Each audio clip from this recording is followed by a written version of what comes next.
Welcome back to this week's Cattle Call. I'm Susan Littlefield on the Rural Radio Network. Another week where it's been an interesting trade to say the least. We're going to talk about just really what's going on with the fundamentals. Is the news good for them? Is there lack of confidence when we look at this market? And what about these 168 bids that Brad was just telling me about into the month of April? We're going to take a look at that and cattle weights and a whole lot more on today's episode. As you can see, Brad Kooima joins me. He is with Kooima Varilek out of Sioux Center, Iowa. And so let's talk about this dichotomy of the fundamentals. Is it some good news right now for cattle producers? Thanks for having me on, Susan. And I would say yes, a short answer to that question. Wouldn't that be funny if I just stopped there? Just kidding. It'd be a shocker. Yeah, it would be, wouldn't it? Yeah, because usually I don't know when to stop talking. The fundamentals to me are in a place where we haven't been in a long time. And what I mean by that is I think we're extremely current. I think we're going into tighter supplies, especially and particularly in the north. You're seeing proof of that in the way the cash market has been this week, which yesterday was pretty interesting. We went from Monday-ish, going 63 to 4. And then there was some 65 trade early yesterday. Then that went to 166 trade to a major and getting picked up next week.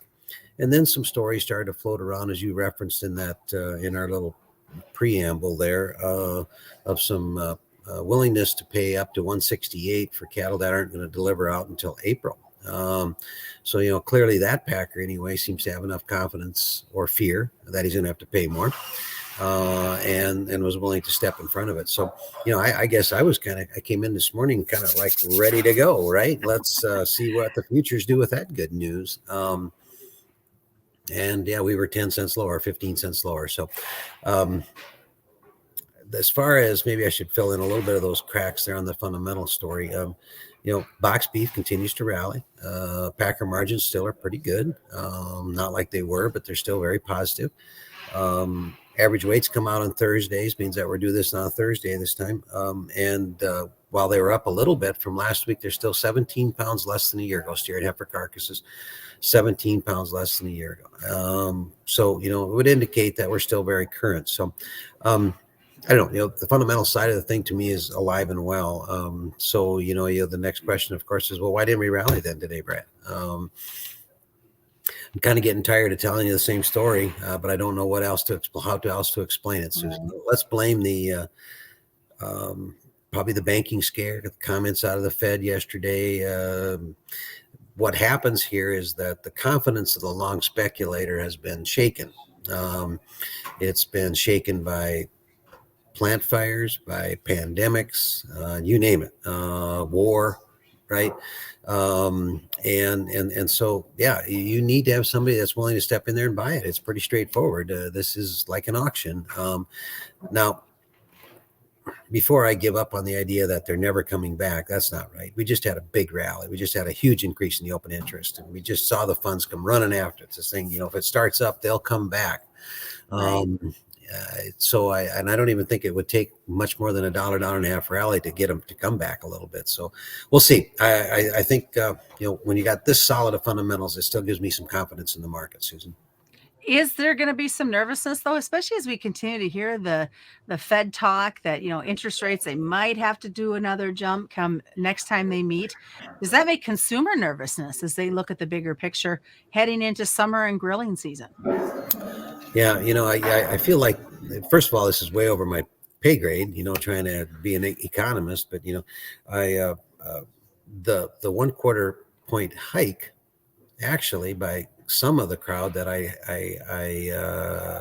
talked to, that I have confidence in, actually thought that was positive. They thought that if the Fed was really, really worried about widespread bank failure, they wouldn't dare to raise the rates at all. So the 1/4 point rate, but it doesn't seem like no matter what they do, there's going to be a crowd that is the sky is falling anyway. Yeah. As far as consumer confidence, that's a great question. I can only go by what is, and what is we've had a huge beef production for the last 2 years. We've sold meat arguably as high or higher than we've ever sold it, and a big supply of it.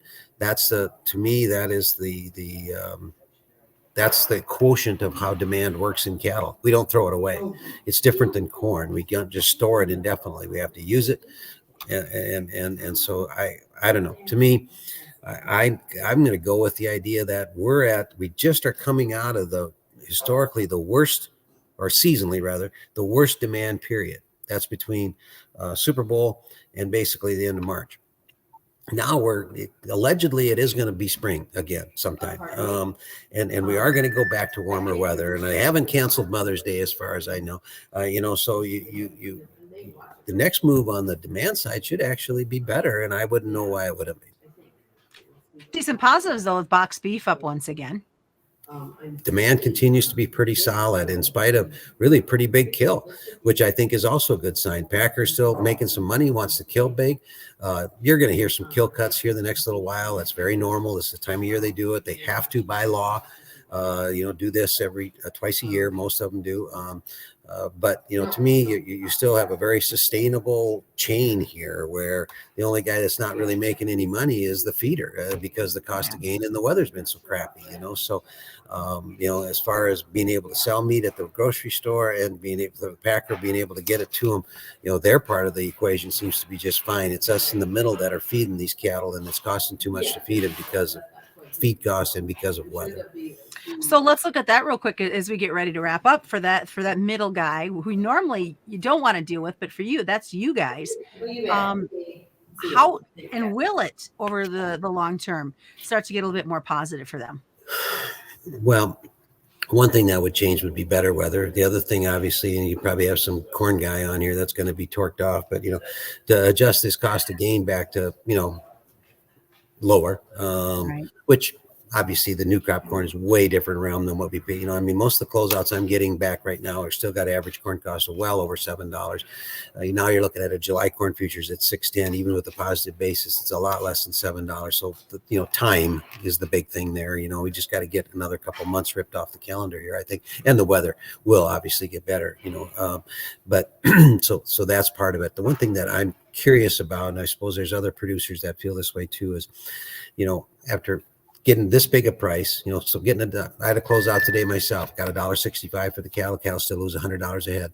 Do you think that person's going to just go racing out there to the sale barn to pay even a bigger price yet for cattle? I don't think so yet. It seems like these feeder cattle are plenty high. So that'll be interesting to see how it plays out. Sometimes we're our own worst enemy in terms of what we're willing to pay for feeder cattle, as hope springs eternal, right? Well, the good news is the end of March is coming up next week, and hopefully, and unfortunately for us, it came in like a lamb. Does it mean it's going to leave like a lion? We don't want to have that for you cattle feeders who've had way too much snow this growing season. Had snow again last night here. Perfect. Huh? It's crazy, but it is supposed to get to 50, so we're going to have to work through a bunch of mud, but hopefully that's a couple of weeks and things start to get better. All right. Well, thanks for joining us this week, Brad. Of course. As we always remind folks, commodity futures and options do involve a substantial risk of loss, not suitable to all investors. And that's been this week's Cattle Call on the Rural Radio Network.